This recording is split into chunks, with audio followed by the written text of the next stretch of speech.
Hi guys, Gabe and JC here with MTBprogress. It's another beautiful day outside, so we're getting ready to go out for a quick ride. But before we do, we were going to share with you a quick bike check. Here we go.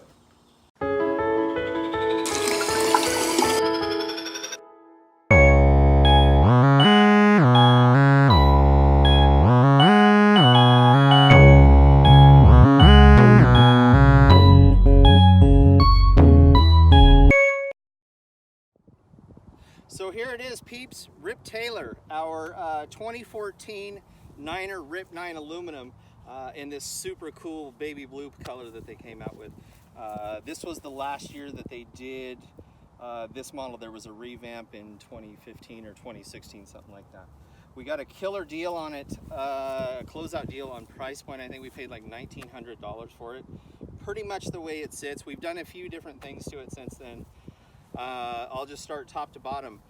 Cockpit, race face XC aluminum handlebars. I want to say they are race face ride rather, excuse me. I want to say they're like 710 or 720 wide. Race face stem, 60 mil. It'd be nice to have a bit shorter, but that's what we got for right now. Obviously wider on the bars would be kind of cool too. The Guide Ultimate brakes, we got a Punisher deal on these from Cyclopath PDX in Portland. Relatively happy with them. They have good braking power. Just went to these new Ergon, or these are new to us rather, the Ergon grips. We have a video about that. Check that out. Pretty happy with them right now. We haven't done a complete reveal on our thoughts on them, but as of right now, we're pretty stoked on them. Cane Creek 10 headset. That's what it came with from the factory. Haven't had any problems with it. Keep it greased and it's doing fine. X-Fusion Trace fork, bang for your buck. It was a pretty good fork that came on it. Don't really have any complaints. I'm into adjustments and fiddling around with stuff, so ultimately we'll upgrade into something else, but for right now this is what we got.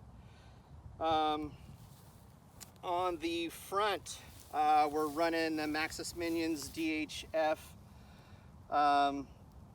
When I ride, I run about 24 PSI in the front, 26, 27 in the rear. Gabe rides a little bit, he's a little bit lighter, so he usually runs about 19 in front, 22, 21 in the rear, and seems to be pretty happy with it. Easton Haven wheels. Pretty happy with these. Obviously, they're a little bit behind the curve. The current technology, or the current way of thinking, is wider rims, so these are a 21 millimeter inside width. Hence the reason that we only went with a 2.3 tire on the front and rear. You can't really get much anything wider on there than that.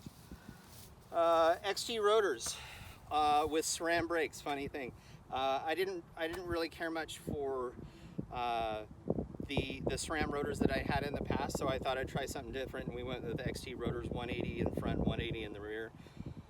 So far I'm pretty happy with them. They're pretty cool. I like the two-piece design too. Aesthetically they look pretty cool.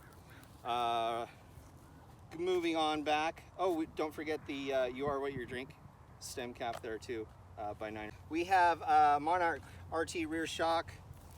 It's fair. It's due to be rebuilt. We have the kit at the house that we'll do a video on that here in the near future. Niner seat post. Originally had a race face on here. I bent it. Doing a drop, kind of like a 1 foot drop in while seated, and bent it, so I had to replace it. Specialized Phenom gel seat. I like the seat as far as how comfortable it is. We had it on more of an XC style bike, and it worked great for that. For what we're doing on this bike, it's too snaggy. It's got sharp edges that grab a hold of your shorts. It's a little bit pointy out here, so when you're trying to get out behind the seat, it can be a little difficult. But as far as how it feels great. Not the best application. It should be more of an XC bike than a trail or enduro bike.